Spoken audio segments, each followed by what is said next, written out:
CDC provides us important information about labels, storing, and reheating. What is the difference between a sell-by date and a best if used by date? Sell-by is the date set by the manufacturers to tell retailers when to remove the product from their shelves.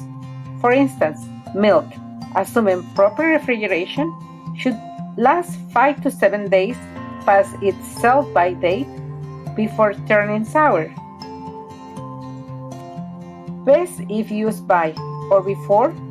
This guarantees when the product is of its best quality or flavor. For instance, croutons can be soft instead of crispy after this date. As you can see, labels don't mean that the product is good or bad. Therefore, we have to use our own judgment to determine if the product is good or not. We can check on them by smelling, looking, touching, and even tasting them. For example, bread develops mold, and milk smells sour when they turn bad.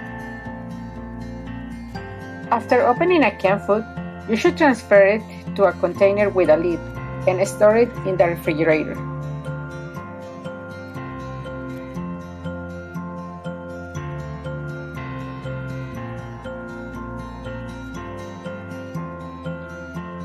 Your refrigerator temperature should be set below 40 degrees.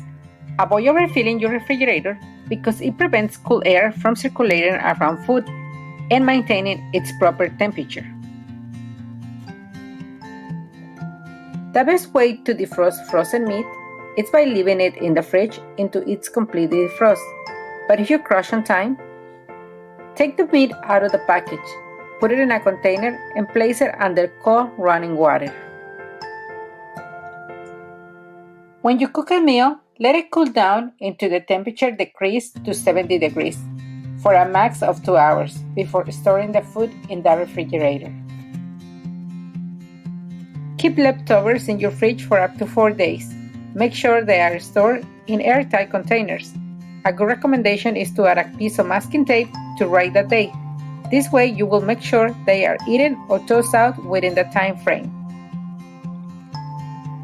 Reheat leftovers on the stove, in the oven, or in the microwave until the food is nice and hot, with an internal temperature of at least 75 degrees. Avoid reheating food in slow cookers. It heats food too slowly and harmful bacteria can grow. For more healthy and safety tips, look for La Comunidad Hispana on YouTube and subscribe. Also follow us on Facebook and Instagram.